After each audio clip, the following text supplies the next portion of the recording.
Good afternoon, Colona. We're here with your 4 o'clock news update. I'm Jim Check with Jason Mann and Marcy Zychek, and we'll get right into it. From Colona now, Steve McNall has been reporting on the Business Development Bank. He's saying it's not until 2025 when interest rates have come back down and inflation is in check at 2%. The economic growth will pick up to a more normal 2.6%. You can read that whole story that Steve did on colonanow.com. There is a lot of big banks in the U.S. saying that they're going to start dropping rates in the new year because there is a lot of data that's showing that the economy is sliding, and lots of layoff notices in the U.S. too and stuff like that. So, and changes have been made to improve the flow of traffic in front of the H2O Adventure and Fitness Center. It does get a little weird in there, given all of the space that we have to travel through there. I wonder what the changes are. There's been no shortage of issues with traffic flow outside of the H2O event. I imagine when people are dropping kids off and all that, 2 new loading zones have been created, one on either side of the road. You go there, Marcy, at all? You live right next there. No? No, my mom goes there, though. Oh, does she? Dropping her off is easy. Is it? Do you even stop when you drop her off, or what? No, just roll around. Those changes will improve safety of traffic flow and all that stuff. It's right there out front there. Good. New signs and road markings have been installed to indicate the new traffic pattern changes. Earlier this afternoon, Doug Gilchrist was here from City Hall talking with Jim. There's a picture and Kent. And we talked budget. Yeah. Yeah. So if you want to watch that, talk about the budget. I mean, the city has a budget of just under $700,000, I think. So it's a big over $500 million they manage, right? So a lot of that is policing, fire, the recreational activities, airport, garbage pickup, landfill, parks and all that kind of stuff. So the city manages a lot of stuff, plus the administration. And the story that keeps on giving here with cantaloupes, dozens of salmonella cases confirmed across Canada as the outbreak linked to cantaloupes continues. 26 confirmed cases of infection in BC, Ontario, and Quebec, and PEI, and Newfoundland and Labrador. 6 people taken to hospital. No fatalities so far. It's been linked to imported cantaloupes. From the label Malachite. Do you eat cantaloupe? I do like him. Yeah. But cantaloupe or melons? Melons, way more. Or honeydew before a cantaloupe, yeah, for sure. I agree. I like them both. Manitoba's new NDP government is aiming to temporarily remove provincial tax on fuel. What? An NDP government going to remove the tax? And not in BC, though, eh? Not in my watch. That's a lot of people removing it, so I don't know when BC government's going to have to remove it as well. I mean, it seems unfair that, again, BC has 96% of our energy comes from clean sources, and yet we're the ones that want to continue to, in this tough time, punish people at the gas pump, right? So, BC or the heating bring fuel, cash. Stuff like bring cash. No, I don't know about that. So we got a video here from Kent. And we're joined by Greg Fleming at Colona Ford Lincoln. Tell us a little bit about how this move towards electric vehicles is happening in real time for you. What sort of shifts have you seen over the last, say, year or so? 47% of the demographic right now is 45 to 55 that are currently looking at EVs, and that's going to transition to even lower age demographic as price points improve. With Ford, they've just recently done a big reduction in pricing on their vehicles. So with the Lightning and the Mach-E, about a couple months ago, we saw a big reduction of almost 10,000 in savings. And on top of that, with the provincial EVs that you can qualify for, and on top of that, the federal EVs that are rebates that are available, it's a lot of big savings for customers right now. So Kent and Nick went out there to check out some EVs.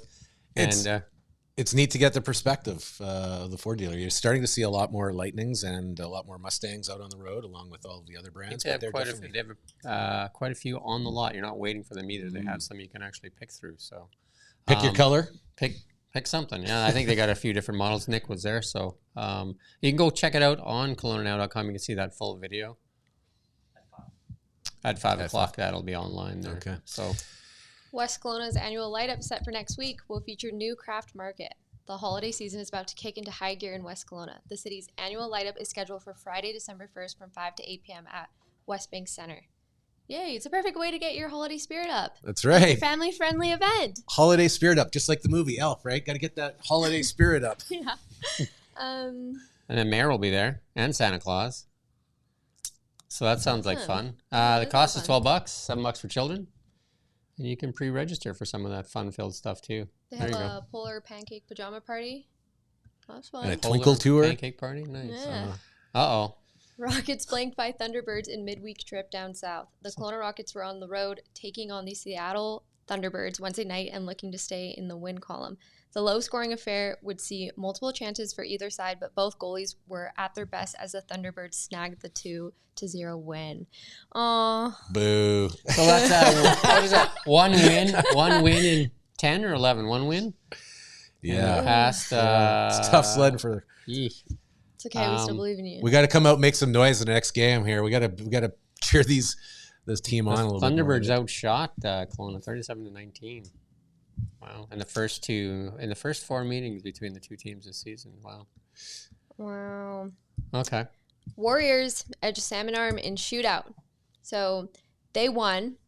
They did not miss a beat and came out of the dressing room ready, taking an early lead and fighting back to win the game in a shootout against the Salmon Arm Silverbacks. All right. So, Shootout. yeah. That's exciting. So yeah. Marcy does the X-Files, and she's found something for the X-Files here.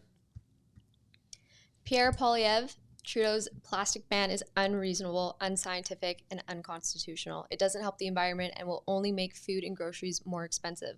Let's use common sense instead.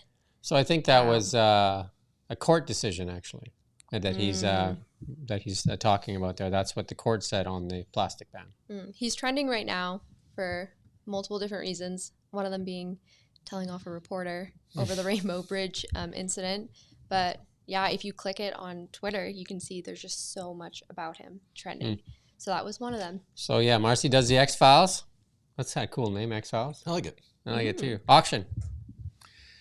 Kelowna now. Auction is underway. We have lots of items on offer and lots that are closing here in the next little while. Closing today, as we can see. There's that slingshot. Ooh, where is it at? Let's just scroll just a touch so we can. And we're at 202 of a $350 value. Nice little pickup. Only 1 hour left on that one. Okanagan Robotics Academy. This is a nice find. Current bid is currently at 101. Retail price is 350. Yeah, that's a nice. And you know what? The STEM for kids, right? Mm-hmm.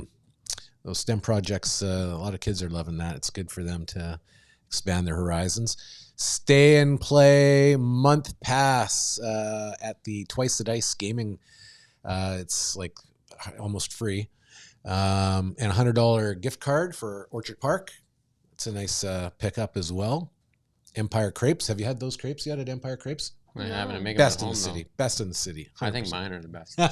Well, you got to go then. You got to go. They have good check it out, coffee I guess, too. and Yeah. And lovely people there, by the way. So lots of items on offer and lots of ways that you can save money and get your shopping done super fast for Christmas right here. So you bid on the slingshot? I did. I am not in the winning bid right now. I was always curious about that thing. It kind of looks interesting, yet scary at the same time. Well, you'd have to use it probably in the spring, hey? Because like imagine like it could be so cold. A little chilly. It's kind of like a trike motorcycle in reverse. 2 wheels in the front, 1 in the back. It looks kind of futuristic and cool for sure. What kind of get up and go does it have, I wonder? That is probably pretty fast. Pretty wide tire on Peppy. the back there too, right? Yeah, But you don't have to wear a helmet, which is weird. In Alberta, you do. In Alberta, they classify it as a motorcycle. In BC, they say it's a car, I guess. I guess because it's got a steering wheel instead of a handlebars, and that's sort of what defines it. Or maybe it's the 2 wheels in front. I'm not sure, but I'd go so it's crazy kind of like a on dune that. buggy, though, too. Remember dune buggies? Yeah. They used to be a big deal. Yeah. People would make homemade dune buggies. oh yeah.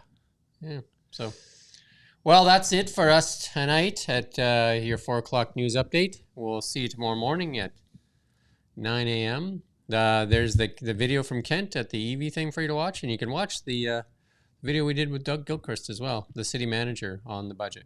So until tomorrow, from all of us to all of you, Have a great night.